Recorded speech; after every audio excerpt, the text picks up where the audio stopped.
This little bad boy right here is called a Hoberman sphere. You may remember it from field trips to your local science center as a kid, or perhaps more recently from reruns of The Office. But to Penn State's new offensive coordinator, Andy Kotelnicki, it's an important teaching tool. So important, in fact, that he keeps one on his desk at all times, and he even clip arts them into slideshows when he leads coaching clinics. Imagine this is an opposing defense. If your guys are stronger than theirs, you can force your way over the top, or underneath if you're in the city of brotherly shove. If you're faster than they are, you can zip around the outside with jet sweeps and such. But if you're smarter than them, you can distort the defense through deception and legal manipulation, and you can waltz your way right through it. They motion as much as anybody in the country, more than anybody in the FBS. The offensive coordinator, Andy Kotelnicki, said we have to run the ball to be successful. And look at this funky formation. Well, there's pre-snap movement, then there's post-snap misdirection. I'd love to see the Notes app on Andy Kotelnicki's phone because he says that's where he keeps the inspiration for plays. How did Andy Kotelnicki and his misfit 2- and 3-star recruits at Buffalo and Kansas repeatedly put superior defenses on the defensive? Well, a lion's share of that credit goes to his use of pre-snap shifts and motion. For clarity, a motion features one guy moving at a time, and that player doesn't have to reset himself prior to the snap. A shift can involve as many players as you want, but everybody must fully reset for at least a second before you can snap the ball.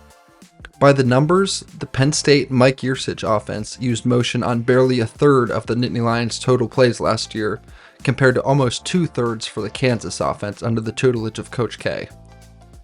In Kotelnicki's first season at Kansas, plays involving motion accounted for a 10% lower hit at line rate and a full yard per attempt increase compared to rushes where the Jayhawks remained stationary once aligned. The effect was even more pronounced in the passing game, producing a 16-point jump in passer rating and almost 1.5 yards in adjusted net yards per passing attempt compared to plays with no motion. Learning a new offense is no walk in the park, and yes, there will be growing pains for our boys in blue navigating the install of Kotelnicki's offense. But, as the stats show, the learning curve is much steeper for defenses unaccustomed and ill-equipped to handle all the stuff Kotelnicki can throw at them pre-snap. So we've talked about the what, now for the why. Considering the ubiquitous Notes app is Kotelnicki's medium of choice for crafting and conveying all of his pre-snap wizardry, we felt there was no better backdrop for listing the reasons why said wizardry is so effective. Starting with reason number 1, it gives you the answers to the test. Kotelnicki likes to reduce his quarterback's decision-making to simple if-then scenarios. And that brings us to our first example. Here, Kansas is lined up in diamond formation. Basically, it's a pistol look for the quarterback with a sidecar in each hip pocket. On the clap, the 2 upbacks split out wide and the defenders responsible for them follow. The box count remains even, but with 5-on-5 as opposed to 7-on-7, there's more room to maneuver. The if-then here for the quarterback is, if the box count is even or better, then I'll keep it. If they stay low to stop the run, then I'll go over the top. After the snap, you'll see the inside receivers are running routes. From a film study perspective, that tells us that this is a run-pass option. The defense tipped they were in man coverage when their guys moved with the offensive shift. Knowing that made Kansas more confident in the quarterback keeper because they knew the defense was going to have eyes on guys, as opposed to a zone defense, which would have them peeking into the backfield. You could drive a Hummer through those running lanes. Here's another RPO. This time it's a 4th-and-1 play, and that fact is weighing heavily on the Oklahoma State defense's mind because they have 8 or maybe even 9 guys in the box, and all 11 are within 5 yards of the line of scrimmage here, so you should know what that means. That makes it a perfect time to go over the top. After the shift, every eligible on the offense is on the left side of the ball or in the backfield. Then they orbit the wide out around the horn, causing the outside corner to desert. Again, the motion forces the defense to tip that they're in a man coverage, and that works perfectly for this mesh concept with the slant-flat combo we're about to employ on the left here. At the snap, the offensive line appears to be run blocking. As film studiers, that's our tip-off for the RPO. Everything up front is made to look like a classic split zone with the tight end and left tackle doubling the edge player there, and once he's controlled, one of them is going to advance to the second-level linebacker. The rest of the line is blocking down, and this right guard, since he's uncovered, he can go straight to the second level. The up back is going to assume the traditional tight end role of sealing backside pursuit, If this were a split zone, you'd see it right up that gap there, but that's what they want you to think. What's actually going to happen when this safety starts to crash, the up back, instead of blocking him, is going to zip right around him and release into the flat. That mesh action gets the linebacker responsible for the tight end snagged in the crossfire, and number 47 here exhibits a nice piece of hand to move the chains. So to recap here, Kotelnicki had 3 eligibles on the left of the line of scrimmage, none over on the right, and then he got everything flowing to the right just to come back to the left in a gotta-have-it situation, and it paid off for him. That's a bit of wizardry right there. And you want to talk about giving your quarterbacks easy reads? Doesn't get any easier than a one-man route. Much of the criticism on Drew Aller last year was above-the-shoulders type stuff, and the more Coach K can do to simplify Drew's processing, the more he can take off of his plate, the more Drew's natural talent will shine through. Another reason why pre-snap motion has been so effective for Kotelnicki is it enables him to stack and evolve concepts. One play chums the waters, the defense thinks they know what they're looking at just long enough to bite on it, then Coach K tugs the line and sets the hook. Let's look at a couple plays from the 2022 TCU game. Late in the second quarter here, we have a 3x1 empty set. The X receiver is going to come in motion and take the jet sweep. Freeze it right here, and you'll see a double team on the force defender off the left of the line there, outside linebacker number 13. Now remember that's going to come back later. To his credit, he still did his job and forced the run back inside, even while getting squeezed. But a missed tackle and a broken tackle downfield, and the Jayhawks had a double explosive run. Now we're early in the third quarter, with that last play still fresh in the defense's mind, and if this setup looks familiar, it's because it's the exact same set, a 3x1, empty, with a tight end to the field side. They're going to pull the same jet motion from the same guy, who's actually a running back, number 28 here, and that same outside linebacker, number 13, is going to make the same read.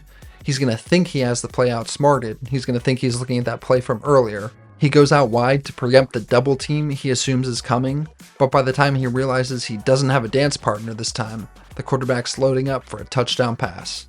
So, using the same brushstrokes, Coach K produced 2 different portraits, but with Kotelnicki, it's all layers upon layers. It starts with the feint on the force defender. Instead of a double team block, this time the slot and tight end run a switch concept. But that's not all that's going on here.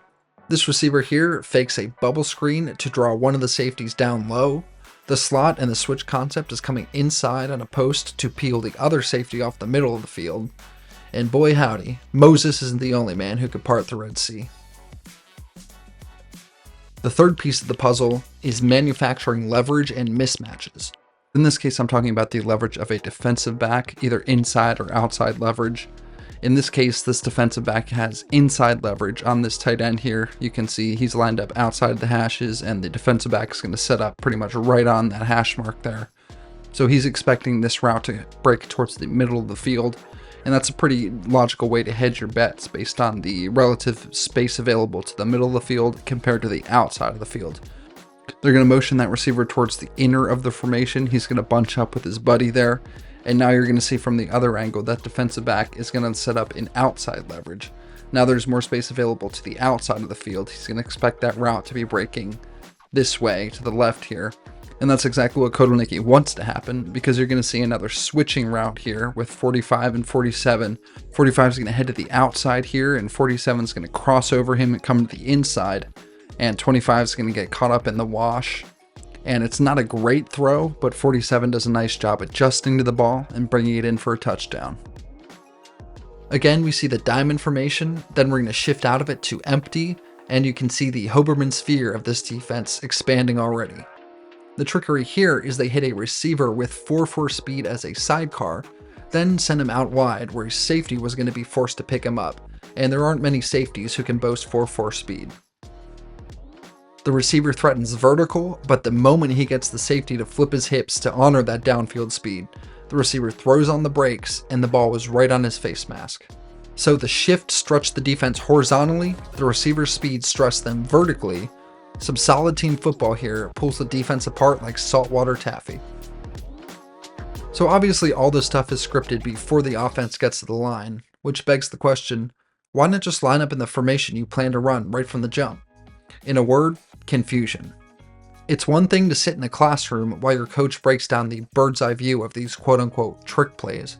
It's an entirely different beast to be one of those X's on the overhead projector and have to react to it in real time. Not having time to talk it out means all 11 guys in the field need to not only know what their job is on any given down, but what their job could become if X, Y, or Z happens. As I mentioned at the top, after the shift, the defense only has a second to diagnose what's smokescreen and what's fire, and then react to it. Bottom line, Penn State's offense is in for a shot in the arm of creativity this fall, and it's not just that Zooey Deschanel weird for the sake of weird kind of creativity. Everything is calculated and deliberate. There's a lot of tape to watch, a lot to be aware of for opposing defenses, and just when you think you know what's coming, Coach K pulls the string like a Johan Santana changeup and expands the sphere.